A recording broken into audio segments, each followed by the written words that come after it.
Ever felt a tiny bit of pressure to, you know, not be single?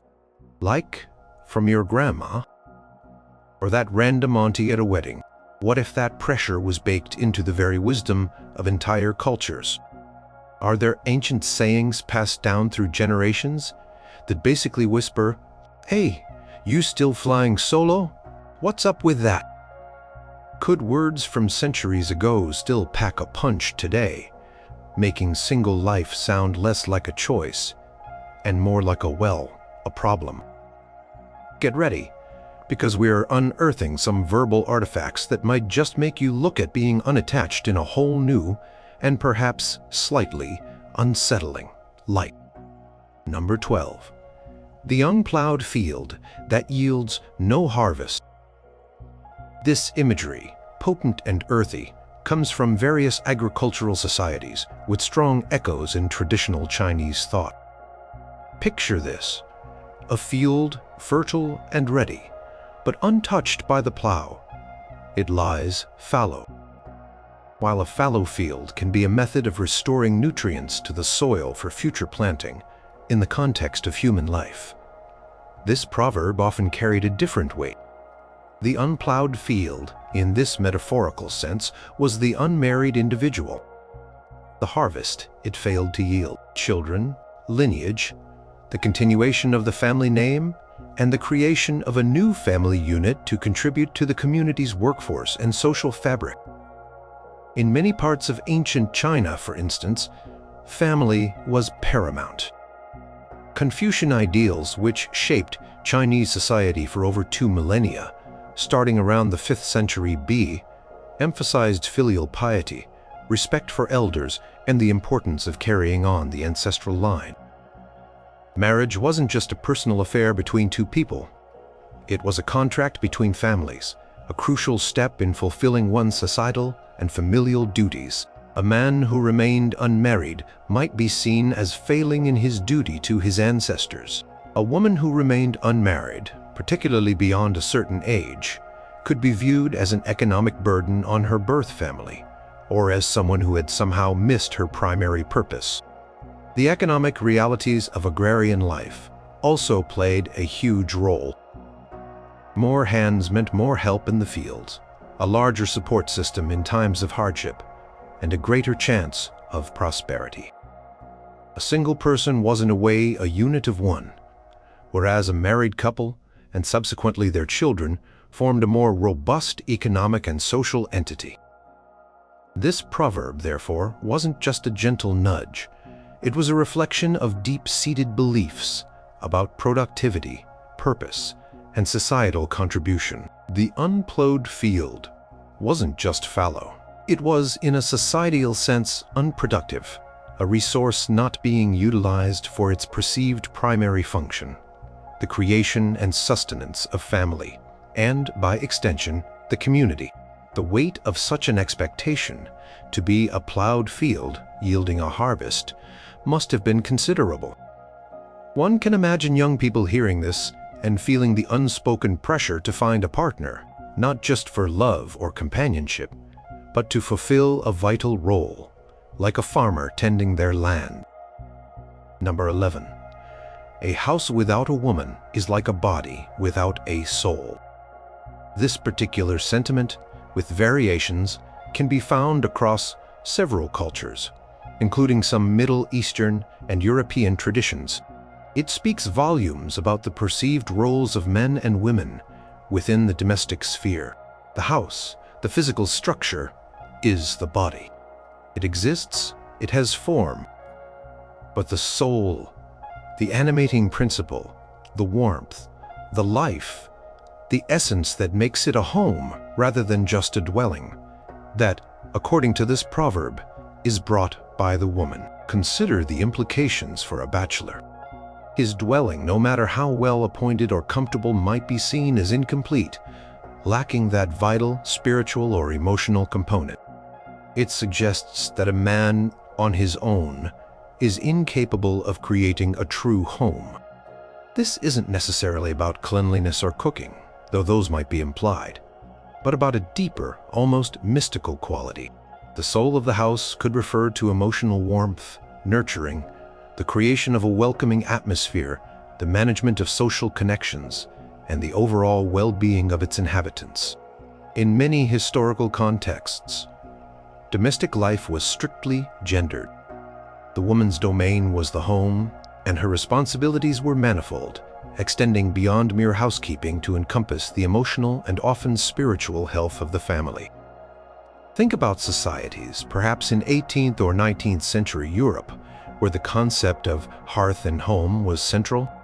The hearth, the fireplace, was literally the heart of the home, providing warmth and a place for cooking. The woman was often seen as the keeper of this hearth. A man living alone, therefore, might be seen as having a cold hearth, a house that was merely functional, not alive. This proverb doesn't just comment on the state of a bachelor's house. It subtly implies a deficiency in the man himself, or at least in his lifestyle. If his home lacks a soul, what does that say about his life? Is it also lacking, incomplete, existing merely as a body, without its vital animating force? Pressure here is to acquire that soul for his house, which according to the Proverbs' logic means acquiring a wife. Positions women as essential for domestic completeness and by extension, for a man's complete life. Imagine a young man trying to establish himself. Hearing this, the message is clear. Your success isn't just about your career or your standing in the community. Your very home is soulless without a woman to animate. Number 10. An unmarried man is but half a man. This rather blunt proverb has roots in various cultures, including ancient Greece and some traditional Jewish teachings. Plato, the Greek philosopher living around the 4th century, Nietzsche wrote in his Symposium about humans originally being whole, then split in two by the gods, forever searching for their other half to become complete again. While often interpreted romantically, this idea of incompleteness when single could also feed into societal views. In some interpretations of Jewish tradition, marriage is considered a mitzvah, a commandment, and a state of spiritual completeness. A man, it was sometimes said, only becomes a whole person when he marries. The implications are quite stark. It's not just that a single man is missing out on companionship or family. He is in some fundamental way deficient, not fully realized as a human being. This goes beyond societal contribution or domestic comfort. It strikes at the very core of his identity and personhood. If he is half a man, then what is he? Incomplete, lacking, perhaps even inadequate. Think about the societal pressures this would create. If being a whole man was contingent upon marriage, then remaining a bachelor, especially by choice, could be seen as a willful refusal to achieve full status, maturity, or even spiritual development. In communities where this belief was prevalent, a single man might face questions about his character, his sense of responsibility, or even his virility or social capabilities. Was he unable to find a wife or unwilling? Either way, the label of half a man could be a heavy one to bear. This proverb also reflects a where-you, where the individual is defined primarily by their relationships and roles within the family and community, rather than by their individual achievements or characteristics. The basic unit wasn't the individual, but the couple, the family. So, a man alone was literally seen as an incomplete part of that fundamental unit. Consider the social ceremonies, the rites of passage, the community gatherings. A half a man might find himself on the periphery, not fully integrated into the adult married world which was considered the norm and the ideal. The journey to wholeness, then, was not an internal spiritual quest undertaken alone, but one that explicitly required a partner. Number 9. A single woman is a loose thread, liable to get tangled. This proverb, or sentiments very similar to it, can be found in various forms across cultures that placed a high premium on female chastity, family honor, and social order, particularly in Mediterranean and some Asian societies. The imagery is vivid. A loose thread suggests something unattached, unhemmed, potentially untidy, and vulnerable. A thread that is part of a woven fabric is secure, has its place, and contributes to the overall pattern and strength of the cloth. A loose thread, however, can snag, unravel, or, as the proverb says, get tangled. What does tangled imply in this context? It could mean getting into social trouble, becoming the subject of gossip, being vulnerable to unwanted advances, or even making choices that could bring shame upon her family. In societies where a woman's virtue was closely guarded by her male relatives, father, brothers, and later her husband, an unmarried woman, especially one past a certain age or living with less direct male oversight, could be seen as a source of anxiety. Her looseness wasn't necessarily a reflection of her character, but of her untethered social position. Think of the 19th century. In many Western societies, but also in other parts of the world with strict social codes, a young unmarried woman was often chaperoned. Her interactions were carefully monitored. This wasn't just about protecting her, but also about protecting the family's reputation and her marriage prospects. Tangled thread could ruin the whole cloth, meaning her indiscretion, or even the perception of it, could affect her family's honor and her own chances of making a good marriage, which was often seen as her primary life goal and a strategic alliance for her family. The proverb also subtly hints at a lack of control or stability. A loose thread isn't anchored. It might suggest that an unmarried woman lacks the guiding influence of a husband or the defined role that marriage would provide. She is, in this view, an anomaly in a social fabric woven from family units. Pressure, then, is to be sewn in, to become part of the larger design, thereby securing her own position and relieving the anxieties of her family and community. The alternative, being a loose thread, paints a picture of precariousness and potential disarray, not a desirable state in a well-ordered society. Number 8. The Lone Wolf Diaz, in winter. This proverb draws on the natural world to deliver a stark message about survival and the importance of community, often by implication, the family unit formed through marriage. It's a sentiment that resonates in cultures with harsh environments or strong communal traditions, like those in some parts of Northern Europe or among certain indigenous communities. Wolves are pack animals. Their strength lies in their numbers, for hunting, for defense, for warmth. A lone wolf is an anomaly, often an outcast or a survivor of a decimated pack, and its chances of survival, especially during the harshest season, are significantly diminished. When applied to humans, particularly single individuals, the winter can be a metaphor for various hardships: old age, illness, economic difficulty, loneliness, or lack of social support. Proverb suggests that the individual, disconnected from a family unit, which marriage traditionally establishes, is more vulnerable to these winters of life. Marriage, in this context, is not just about love or procreation, but about forming a mutual support system, a pact. Consider a pre-industrial society, before the advent of widespread social safety nets like pensions or state healthcare. Who cared for the elderly or the sick? Typically, it was family. Spouses cared for each other, and children cared for their aging parents. A person who never married and had no children might find themselves truly alone in their time of greatest need. Their winter could be a very cold and solitary one indeed. The fear of such a fate would have been a powerful motivator to marry and raise a family. This proverb isn't necessarily shaming in an aggressive way, but it serves as a grim warning. It plays on a primal fear of isolation and vulnerability.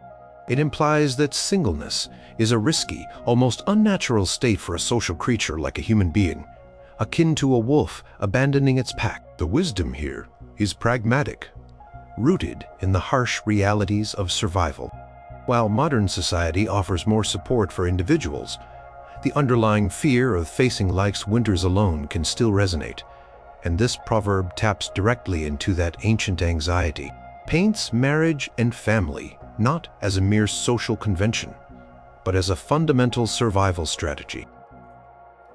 Number 7. Better a bad husband than no husband at all.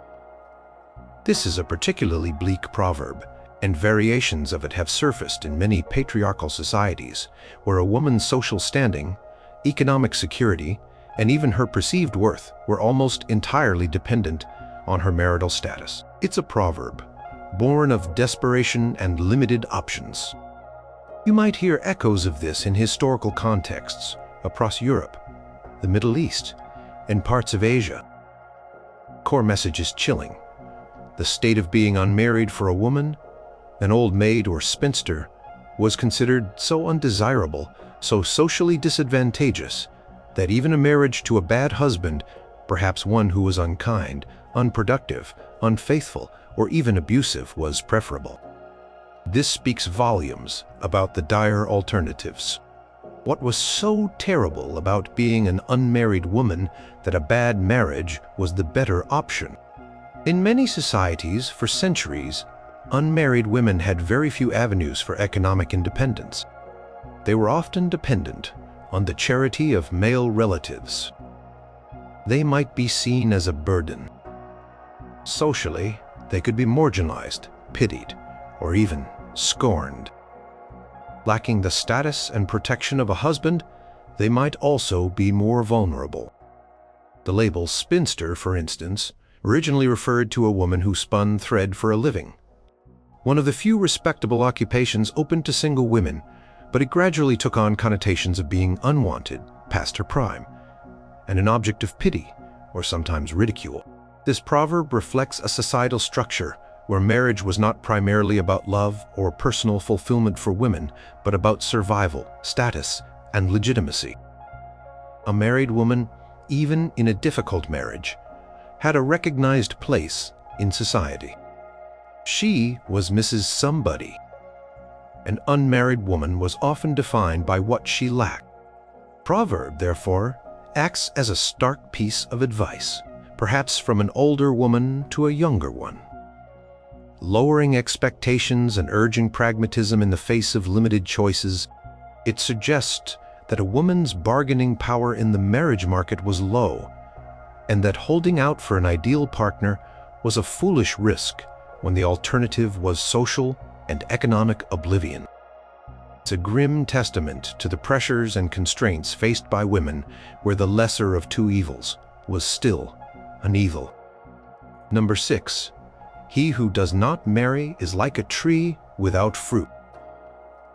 This proverb, with its natural imagery, is similar to the unplowed field, but often focuses more on the individual's own fulfillment and legacy, particularly for men, though it could apply to women as well.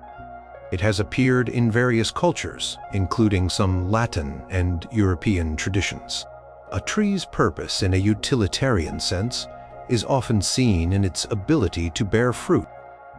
The fruit represents progeny, continuation, legacy, and the sweet results of a life well lived. A fruitless tree, then, might be seen as failing in its natural purpose, or as being barren and unproductive. When applied to an unmarried person, especially one who remains childless as a result, the implication is one of sterility, not just biologically, but perhaps also in terms of life's richness and contribution. What will they leave behind? What is the fruit of their existence, if not children, to carry on their name, their values, their property? In societies that highly valued lineage and intergenerational continuity, this was a significant concern. Think about ancient Rome, where citizens were sometimes encouraged or finipized by law to marry and have children to bolster the population and ensure the strength of the state.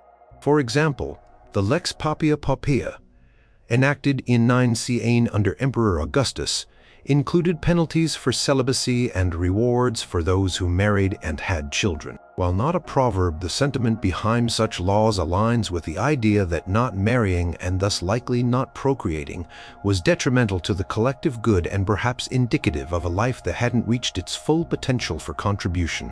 The fruitless tree metaphor can also suggest a life lacking sweetness, joy, or the particular kind of fulfillment believed to come from raising a family. It's a quieter form of shaming than some others, more tinged with pity or a sense of incompleteness. It doesn't necessarily brand the single person as bad, but as unfulfilled, like a beautiful tree that, for whatever reason, never bears the expected harvest. Taps into a deep-seated human desire to create, to leave a mark, and traditionally, children were seen as the most significant and natural way to do so. An unmarried, childless individual might thus be seen as a life path that, while perhaps having other merits, missed out on this fundamental aspect of human experience and purpose. Number 5. An old bachelor is a donkey carrying a load of thorns for others to sit on. This rather colorful and pointed proverb, likely European in origin, paints a very unflattering picture of the aging unmarried man. Not just that he's alone, he's actively burdensome or unpleasant. A donkey is a beast of burden, often associated with stubbornness or foolishness. And what is this particular donkey, the old bachelor, carrying? Not useful goods, but a load of thorns. This implies that he himself has become prickly, difficult, and a source of discomfort to those around him. The phrase, "for others to sit on," is particularly cutting. It suggests that his difficult nature makes life uncomfortable for those who have to interact with him. Perhaps he's seen as curmudgeonly, set in his ways, selfish, or lacking the softening influence that family life might supposedly have provided. He is not just failing to contribute positively, like the fruitless tree or unplowed field, but is actively creating negativity. Consider the social dynamics in small, close-knit communities, perhaps in rural areas in centuries past. An old bachelor might have been viewed with suspicion or exasperation. Without a wife to manage him or children to occupy his attention and resources, he might have been seen as eccentric, perhaps meddlesome, or just plain difficult to be around. His singleness is not portrayed as a neutral state, but as one that has led to a souring of his personality, making him a social irritant. This proverb contrasts sharply with the image of the respected elder or patriarch, the head of a family who might be seen as wise and a source of guidance. The old bachelor, in this depiction, is the opposite. Not a source of wisdom, but of thorns. It suggests that marriage and family are necessary for proper social development and for mellowing a man's character. Without these, he becomes like the donkey, not just unladen with the proper burdens of family, but laden with something far worse, a personality that makes everyone else uncomfortable. It's a clear disincentive to remain single into old age, lest one become the community donkey. Number 4. A woman without a husband is a ship without a rudder. This seafaring metaphor, found in various forms in maritime cultures, or those with strong naval traditions, dirks the idea of a lack of guidance, direction, and control for an unmarried woman. A ship is a vessel of purpose, meant to navigate to a destination. The rudder is what steers it, what gives it control and allows it to stay on course, especially through storms. A ship without a rudder is at the mercy of the winds and currents, liable to drift, aimlessly, run aground, or be wrecked.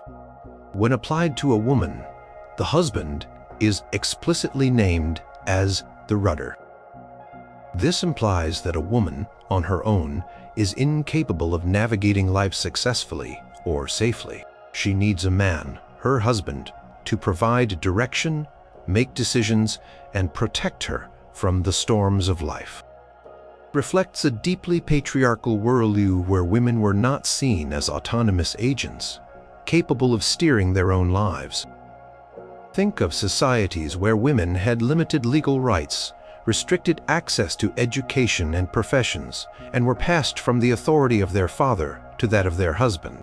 In such a context, an unmarried woman, or a widow without strong male relatives, might indeed find herself in a precarious position, lacking clear guidance or protection within the established social and legal structures.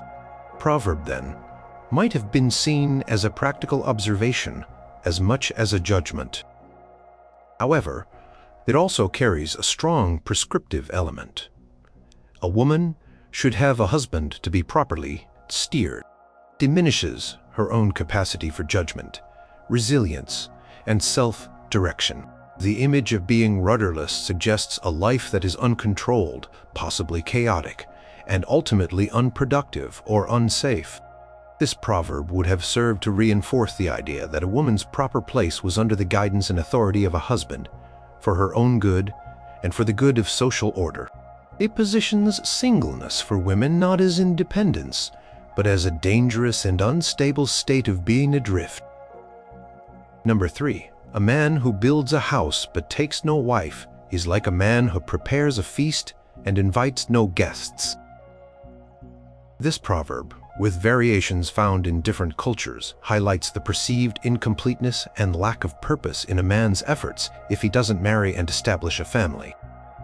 It uses the analogy of hospitality and shared experience. Building a house is a significant achievement, a symbol of stability and provision. Preparing a feast is an act of abundance and generosity. But both, according to this proverb, are rendered somewhat meaningless if not shared specifically within the context of marriage and family. The bachelor in this imagery has created something of value, the house or the feast, but it remains empty or unenjoyed by its intended occupants.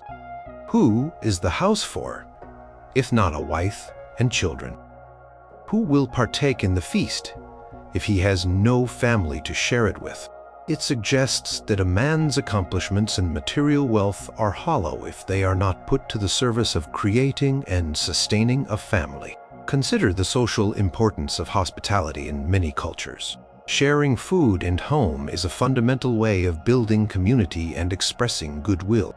A man with a fine house and ample provisions who lives alone might be seen as somewhat selfish, or at least as missing the point of his own industry.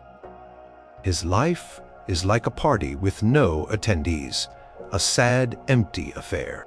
Proverb implies that the true purpose of a man's labor and success is to provide for a family, and without that, his efforts lack their ultimate meaning and joy. This isn't necessarily about him being a bad person, but rather about leading a life that is unfulfilled and, in a way, wasteful. He has the capacity to host, to share, to create a vibrant domestic life, but he fails to do so by not taking a wife. The guests for his life's feast are primarily his spouse and offspring. This proverb subtly pressures men by suggesting that their individual achievements are only validated and made complete through marriage, transforming solitary success into shared domestic happiness and societal contribution. Paints the bachelor's life as one of echoing, empty rooms and uneaten banquets. Number 2. She who has not married has not lived. This is perhaps one of the most direct and existentially damning proverbs concerning unmarried women. It's a sentiment that has appeared in societies where a woman's entire life, trajectory, and identity were presumed to revolve around marriage and motherhood. If these were considered the defining experiences of a woman's life, then to miss out on them was, quite literally, to have not truly lived. What does it mean not to have lived? It implies that all other experiences, achievements, or aspects of her being, her intellect, her talents, her friendships, her work, if any was permitted, are secondary or perhaps even insignificant compared to the experience of being a wife and mother. It suggests that a woman only reaches her full human potential, her true purpose, through these roles. An unmarried woman, therefore, is seen as having passed through life without engaging in its most essential, most vital female experiences. Imagine the weight of this in a society, say in the 19th century or earlier in many parts of the world, where a woman's education, if she received one, was often geared towards making her a better wife and mother. Her social life, her very future, was planned around marriage. If that didn't happen, she might be seen as a tragic figure, someone who had missed out on the very essence of womanhood. This wasn't just about being lonely or lacking support. It was about a fundamental failure to achieve the prescribed female destiny. This proverb doesn't just shame, it erases. It discounts the entirety of a single woman's existence if it doesn't include marriage. It reflects a profound societal inability to conceive of a fulfilling or meaningful life for a woman outside of the domestic reproductive sphere. Pressure would be immense, not just to avoid the social stigma of spinsterhood, but to actually live, to be considered a fully realized human being in the eyes of her community. Any other path, any other form of self-expression or contribution would pale in comparison to this one fundamental, unmet expectation. Number 1. Marry, and you will be happy for a day.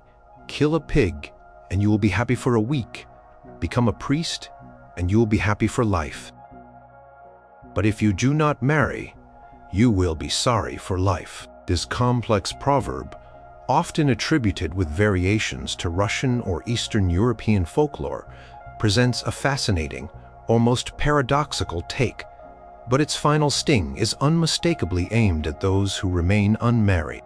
Let's break it down. Marry, and you will be happy for a day. This is surprisingly cynical about marriage itself, suggesting the joy of the wedding day is fleeting. Kill a pig, and you will be happy for a week. This speaks to a more sustained practical pleasure, the provision of food and feasting. Become a priest, and you will be happy for life. This elevates a life of religious devotion as the path to lasting contentment, a recognized alternative to marriage in many societies for men. So far, it seems to offer different paths to happiness, with marriage ranking surprisingly low in terms of duration of joy. However, the final clause dramatically shifts the tone and delivers the shaming blow. But if you do not marry, you will be sorry for life. This is the critical part. Despite the apparent cynicism about marital bliss, the alternative of not marrying, for the laity as priesthood is a specific vocation, is presented as a lifetime of regret. This creates a powerful dilemma. Marriage might offer only short-term happiness, according to the proverb's own logic. Yet failing to marry at all guarantees lifelong sorrow. It's a catch-22. Proverb doesn't idealize marriage, but it makes singleness an even worse fate. It suggests that even a less than perfect marriage, with its fleeting happiness, is preferable to the enduring regret of remaining alone. What kind of sorrow is implied? Perhaps loneliness, lack of family, lack of social standing, childlessness, or the fear of an unsupported old age. The structure of the proverb is clever. It sets up a hierarchy of happiness, seemingly downplaying marriage, only to reveal that for the average person not pursuing a religious calling, it's still a necessary, if imperfect, shield against a worse fate. It acknowledges the potential downsides or limitations of married life, but ultimately reinforces the societal imperative to marry by painting the alternative in the starkest terms: lifelong regret. This would have been a powerful piece of wisdom to internalize, suggesting that whatever dissatisfaction one might find in marriage, it pales in comparison to the misery of a life lived single. It implies that society, or perhaps life itself, offers no truly happy path for the layperson outside of marriage, however flawed that institution might be.